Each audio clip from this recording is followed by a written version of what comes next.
Props to this 4-year-old entrepreneur who ordered 918 SpongeBob SquarePants popsicles on his mum's Amazon Prime account. Bloody marvellous, young man. I hope you like them. Hello. Welcome. Hi pie. I hope you had a bloody marvellous day. Stayed inside instead of going out in the weather for a practical today, and completed the reduction of the survey information that we'd collected to date. Bloody marvellous. A little late getting into work this morning. My phone didn't charge overnight and actually went flat, and consequence my alarm did not ring. So I got into work about 8:30, a little late, but that was all good. And I printed off the exam that I'd prepared over the Sunday, checked on that I'd sent my email that I'd written on most of Sunday off to the right place, and then I had a little cup of tea with my manager on the Monday morning, and then got on and did a few little bits and bobs that I needed to do before I had a class at around 12 with the group that you see on the front, where fortunately they decided not to go out in the weather. It was windy, and there'd been torrential rain earlier in the day. So yeah, I think it was a good decision, and we sat down and just went through the field notes and got them all collected together and planned what we needed to do going forward, which was pretty good. They're a really good group. I enjoy working with them, and we have quite a little bit of fun as well. But if you're not having fun, you're not doing it right. So then from there, I managed to grab a little apricot muesli bar and off to my maths class from 3 till 5. It was very warm in the class. The heaters were on, and most of the students were quite drowsy, as was myself. Which is not unusual. My co-teacher Joseph does much of the teaching, so there's not too much to keep me mobile and keep me awake. But we got that done at 5, and then from there I pretty much drove home. It was dark when I got home, and I sort of quietly got stuck into a bit of social media and caught up with a bit of news and what have you. And here we are now. It's 11:30, and we're recording the vlog.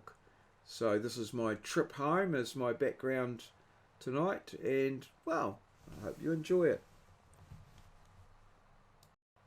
So that's 3424 steps, and no change in the weight area as the batteries are still flat, and 3 hours of admin, 5 hours of teaching when it rains. The background there was the trip home from work to Ngaruahia. Bloody marvellous. Marmite is a New Zealand version of Vegemite, so I'm not sure whether it's outside of New Zealand, perhaps in Australia, or how international it is, but it's a yeast extract made by the Sanitarium Company, which is a charity, I think, so they don't pay any tax. They are somehow related to one of the churches and are a non-profit or something like that. Anyway, there's all sorts of controversy around it, but they make a lot of breakfast cereals and stuff like that.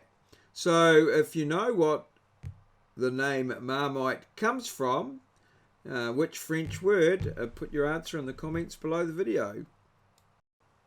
The sextant, of course, is a navigational tool. I used a sextant for the first time, and possibly the only time, on the Otago Harbour in a horizontal position rather than the usual vertical position to determine position on the harbour from buoys. It was part of our university course, and I'm just trying to think of the paperwork that would be involved to run such a field trip these days. It beggars belief, to be fair, but yes, it was a nice day, and very informative, and we all got home for tea that evening.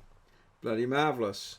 So it was a tartan snowflake that managed to navigate her way to the site through the vagaries of the Canadian internet on her part, and we really appreciate having her here. Thank you very much, and thanks to everybody who watched, commented, liked and subscribed. It's free to subscribe, so yeah, subscribe. Get your free subscription here. Bloody marvellous. Cheers. This has been a maureo presentation, recorded live in our studio at Ngaruawahia, capital of the Waikato district, a district towards the top of the North Island of Aotearoa, New Zealand, the land of the long white cloud. We're a little country right at the bottom of the globe, a place where Kiwis live in a paradise we like to call God's own country.